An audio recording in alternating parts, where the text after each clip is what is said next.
Now we're going to get down to the nitty-gritty of what Indians are all about. I still say we Indian people are believers in the truth. This is the way of life that was given to your people. You're born an Indian, you're going to die an Indian. Indianness is a good life. You're facing an Indian this afternoon.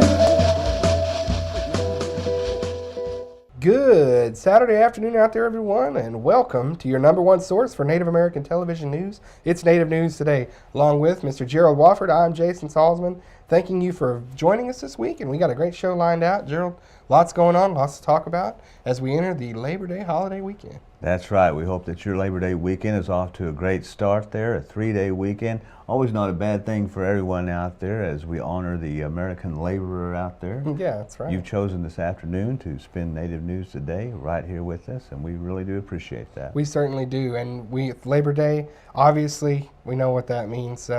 Cherokee holiday, a lot going on up with our friends and brothers and sisters to the north, and let's not forget the Choctaws too. That's true. The Choctaws, they're having theirs too celebrations as well. Yes, absolutely. So, for the purpose of today's show, though, we're going to talk with some folks at Cherokee Nation about the holiday. They're going to come in with us through the satellite, and we'll have that a little bit later on. So that's going to be neat, and be able to talk with some folks about that. Also got some other great stories too. You know, Gerald, we talked about sometimes we get a chance to, sort of reconnect with people from the past on the show anyway. That's from the Native News Today past, absolutely. And so we talked with White Antelope. It's a lady out of Oklahoma City that is the owner there of Native Art and Jewelry. Mm-hmm. She was on like one of the very first episodes we ever did. And as a matter of fact, I think we did the show from Native Art and Jewelry there in Bricktown. You're right. Well, they've moved now, so it was nice to be able to go back and do another story on them after all these years. She remembered us. That is so cool. You know, last week I know we were mentioning the lady that one of the stories that we did when we first began this program that had obtained a house. And she was so excited about that. And of course, then again, as you mentioned now, this lady here, it's always nice to just renew those friendships, if you will, and see how they're doing, you know? Yeah, that's what's so great about, one of the other great things about doing this job and being, part of this show is all the people you meet. It really makes a difference, an indelible mark on you, and you always remember that, and it's great when they remember you and like to see you come and to put the story out on the show. It's always nice. So we got that, and we got a little bit more. We got actually a nice little feature from our Mvskoke Media's own Mvskoke Radio program. You might know a little bit about that. And this guy, this story later on prove he'll do anything to get on TV. But we'll have more on that. That's right. After our first break, we'll be right back with Native News Today. The Mvskoke language has always been a part of my life, and so I grew up speaking the language, and I've used it throughout my life. I found that people were interested in learning the language and wanting to revitalize it. The language immersion method of teaching is one that I'm comfortable with. It's a way of reconnecting with our histories and our cultures, and to give this gift or pass this gift on to our children. Mado. And welcome back to Native News Today. Jason Salzman, Gerald Wofford. And Jason, we mentioned the Cherokee Nation. We certainly know there's been a controversial issue, not only getting the attention of the tribe, but the state and the nation as well. We're talking about the baby Veronica case. Yeah, and Gerald, the great thing I like about what we're going to show next is this last week, the Cherokee Nation put aside all that controversy. They put aside all the bad negative publicity that's came from it, and they just said, let's have a rally of support for this family from the Cherokee Nation, to just let them know that we care, and we let them know that we're behind them 100%. And Cherokee Nation Businesses was kind enough to send us over this footage actually from the rally. We'll just show you scenes from that night, basically taking you there if you didn't have a chance to be there, as they supported Dustin, Robin, his family, the Browns, and Veronica. It was all about Veronica. And after this, we'll talk with Cherokee Nation Public Relations about that and some big events they have coming up. We've come here today to celebrate our families and Veronica Brown. Dusty and his family are here, and with them we stand proud and we stand our ground. When the best interest of Veronica is ever truly heard, we believe she will stay in Oklahoma with her tribe.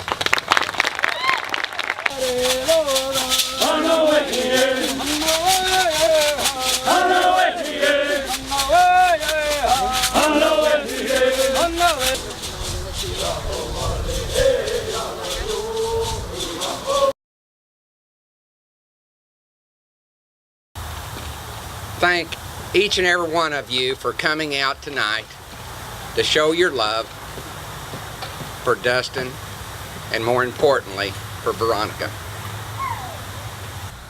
God bless Veronica and the entire Brown family, and God bless the Cherokee Nation.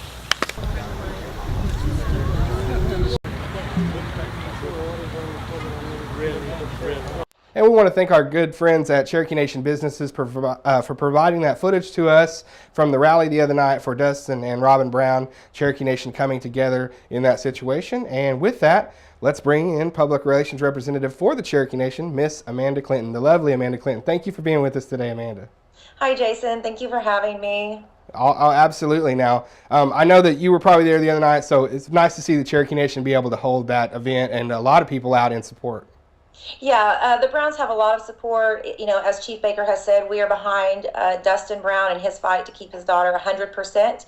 And it was really great to see everyone turn out, show their support for Dustin and for Robin, and more importantly for Veronica, to keep her home with her dad where we feel she belongs. Absolutely. And as we have on Native News Today, we'll keep you advised and up to date on all the happenings in that case as it unfolds. But we, speaking of lots of crowds and a lot of people out, we are here today to talk with you about the Cherokee Nation holiday. Amanda, I know that you're so excited, very busy around this time of year for you and your folks, but excited nonetheless. Yes, very, very excited. It's a big weekend. There's a lot of excitement around it this year. We're just really happy to host everyone in Tahlequah. We have over 100,000 people come every year to this event. And it's one of those things that, much like the Creek Festival here, the Cherokee holiday is something that people put on their calendars throughout the year. They mark it down. They know it's going to be there around Labor Day weekend. And not only for us, but for you all too, it's sort of like a homecoming. It is. It's very much a homecoming. It's a place where a lot of people only see some of their friends once a year. And you know that you can come there and you can feel the Cherokee hospitality. You can see your friends, your family. It really is a homecoming where you meet up with old friends and go away with some new friends every year. What's so neat about it too, I think, is when you look at the Cherokee Nation, you look at so many things that they do for their citizens, the different, things that they're involved in financially, but also you look at, they're one of the top tourist attractions in the state of Oklahoma too. And you're seeing tribes go more into that tourism, with us here now too, having an entire tourism department. So you're seeing us get into that whole realm, and it's something for not only the Cherokee citizens to come back, and maybe some people that aren't even Cherokee that just want to know about the tribe. Absolutely. We really want to expose our culture to everyone, and it's great that you mentioned that, because we have a cultural tourism program that is very strong, and this weekend during Cherokee National Holiday, all the museums, all the cultural tourism installations are free to the public. So you can come to Tahlequah, you can take in the holiday, you can go to the Supreme Court Museum, you can go to the National Prison Museum, the John Ross Museum. You can visit all of these wonderful museums for free. The Heritage Center and the Cherokee Heritage Center, which is really the jewel of our whole cultural tourism effort. The great thing about it too is that I'm making a note as you're mentioning these places, but a lot of those places that you mentioned there have been restored, renovated just in the last few years. You're putting a new roof somewhere pretty soon. I imagine it's hard to keep up with all the news happenings and restorations of these cultural spots, but really it's something that just keeps living because the Cherokee Nation keeps putting it at the forefront of their priorities. Absolutely. We very, very much value our cultural sites. As you mentioned, we just put a new roof on the Capitol building. Mm-hmm. The Capitol building is actually where our court proceedings take place, our live court proceedings these days. And we also put the new cupola on top of the Capitol building. It originally had a cupola, which looks sort of like a little bell tower kind of thing. And it had been taken off at some point in the past. And it was very important to Chief Baker to restore the cupola to the to what we where we hold our Supreme Court to the Capitol building now. So we're very excited about that. We have other sites that, may potentially be renovated soon. The Saline Courthouse is one that is very important to everyone. It's our last remaining courthouse of the original Cherokee court system before statehood. And so that is, also a really important cultural site, and that's next on the list. So we hope to do something really nice with that soon. Absolutely great. And speaking of, just to stick on the cultural side of things for just a little bit longer, also I think this year at the Cherokee Nation's holiday, maybe not before, in years past this might be a brand new thing, but trying to incorporate competitive stickball as a big part of the holiday. Is that what's going on this week?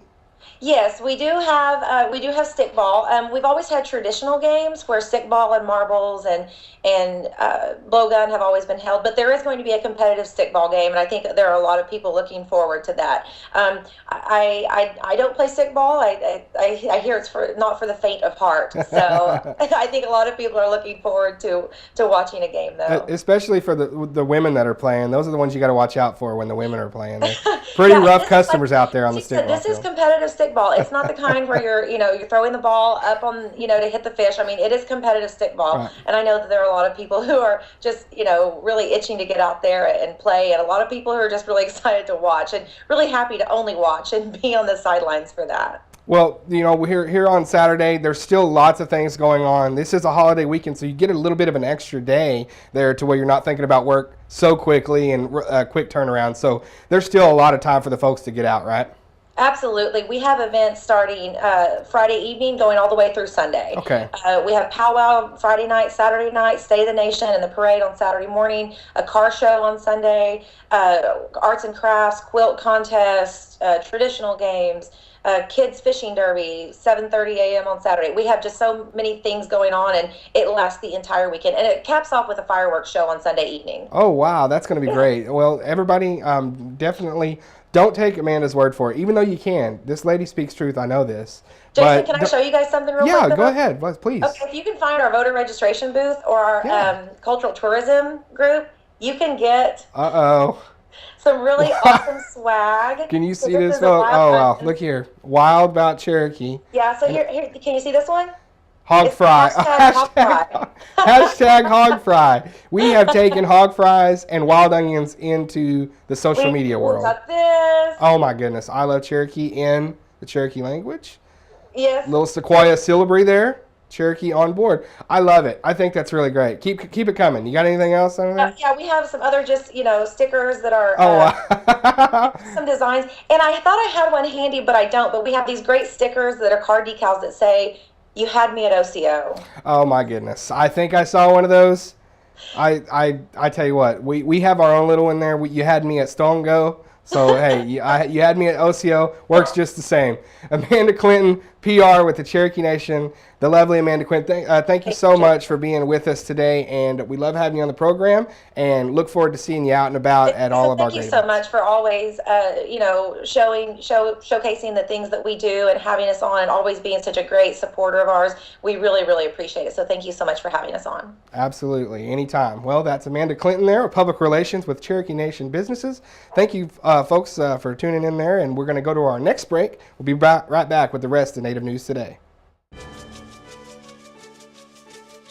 Pumakasam gadat, ibufanga, nage, adigat, punhayadit omega, ajayididet omis. Diosnuk, that's true. Throughout the generations, our elders have taught us to preserve, share, and more importantly, protect the abundant natural resources we have here in Oklahoma. We are the original environmentalists and protector of these resources. The Mvskoke Creek Nation believes tribal and state governments must work together to ensure future generations will have clean air and clean water as the ultimate legacy. What is good for Oklahoma tribal nations is good for all Oklahomans.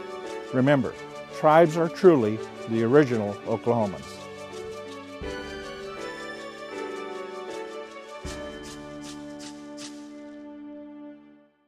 You know, Jason, no matter where we go, we always say the highways and byways and all that. You know, it's always great to establish those good relationships with people, even if it's been for a little while that we haven't seen them, to catch up and find out how they're doing and that they're still successful. Yeah, and this is one of my favorite businesses that we've ever profiled just because of their backstory. You know, White Antelope and who's in the story here, her and her son actually had art gallery that started in their home. Their home was near the Oklahoma City downtown area in 1995 when, of course, the Oklahoma City bombing destroyed the art gallery, really injured her son. He's still having problems today with operations and things like that.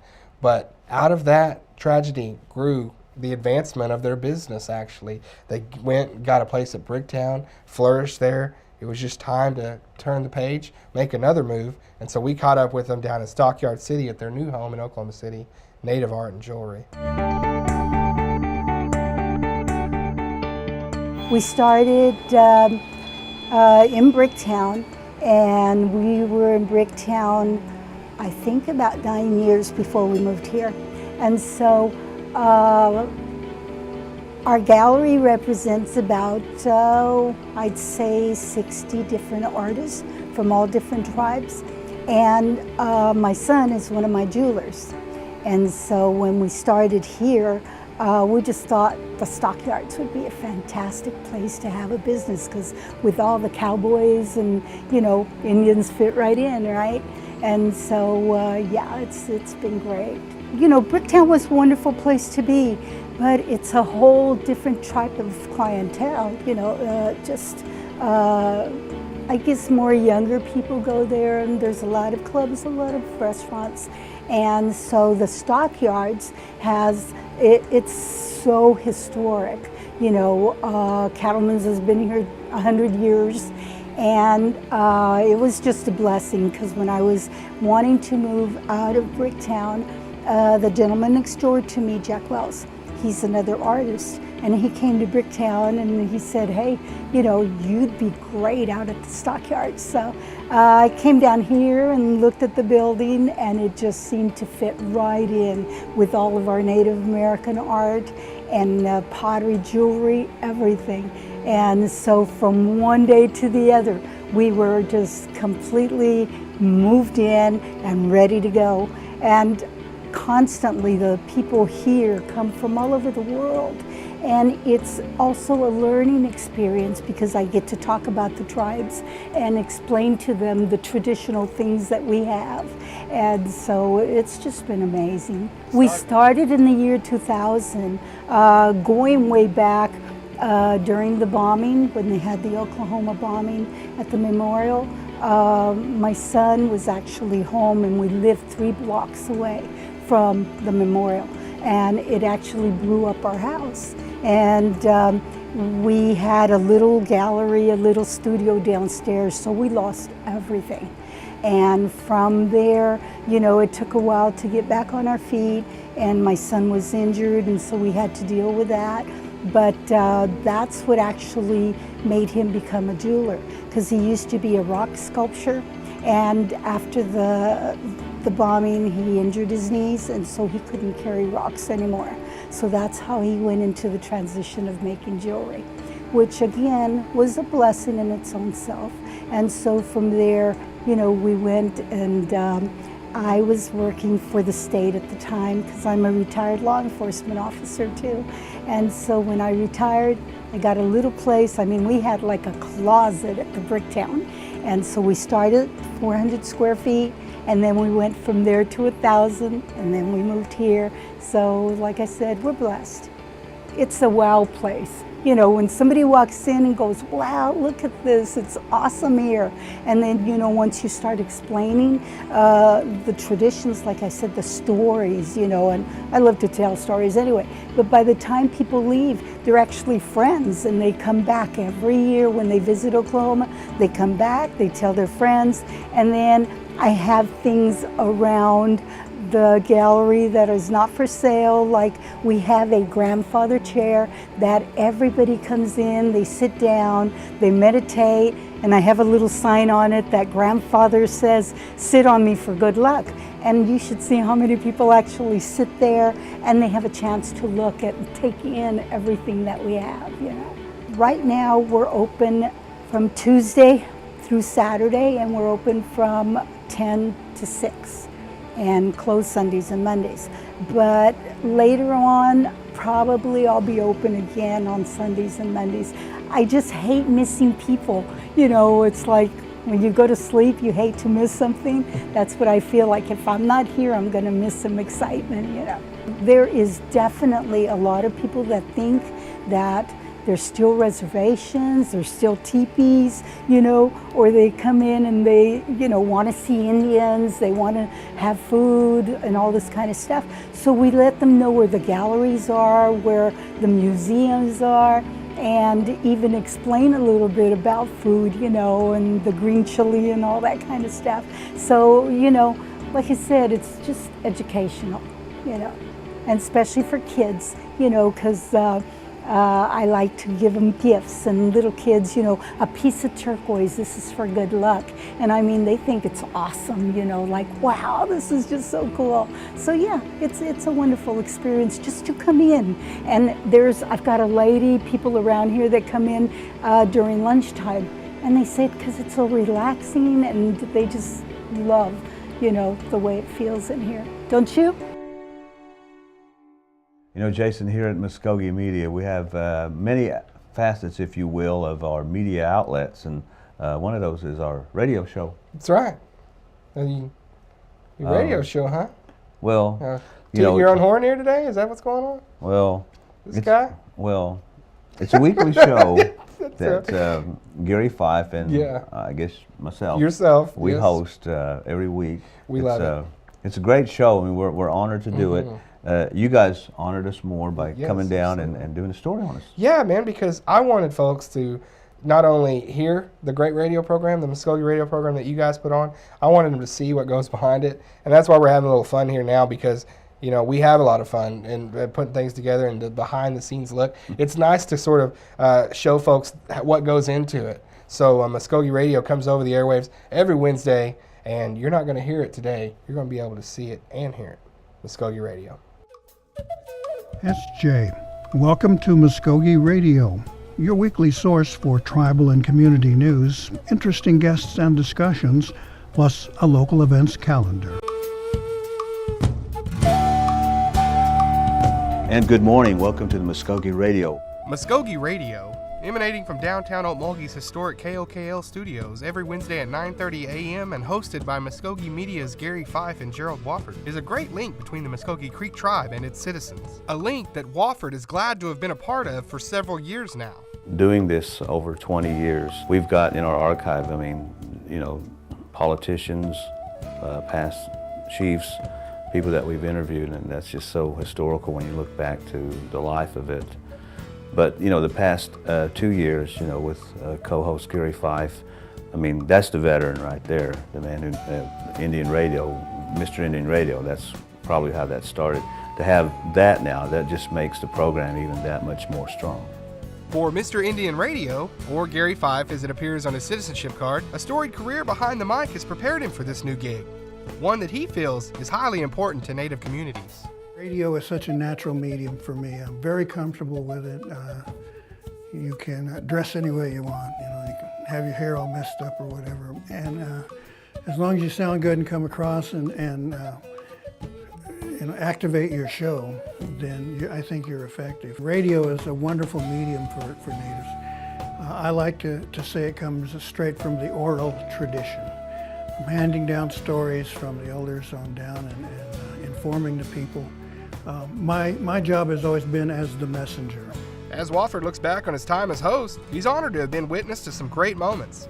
And he also shares his favorite time of the year to broadcast. Christmas time specifically, we'll have Mvskoke Creek singers come in and sing the Christmas hymns. That seems to be the time that everybody really enjoys the program as far as tuning in and wanting to hear those songs. We even have people wanting to volunteer and come in and want to sing the songs. So just that, I guess, community spirit, if you will, which is reflective what we want from the radio program overall, is really good. It's always been an honor to do this program. The ability to give out the word, provide the services that a lot of people don't know, interview artists, entertainers, all of that with the Mvskoke Creek tie. That goes a long way. For Fife, the journey from the original host of the nationally syndicated National Native News radio program to where he is now has been eventful. Still, it led him back to where he believed he always belonged, with his Mvskoke Creek tribe. I'm delighted to come home and share this experience and abilities that I have right here at home with my own people. It feels like this has always been my role, and I'm comfortable here making this show happen. Working with Gerald, we kick around story ideas and try to develop every show so that people will listen in because they like it and it's good radio, rather than kind of any sense of duty that, oh, well, this is a Mvskoke show, I should listen. We want them to really enjoy the program or really get something out of it.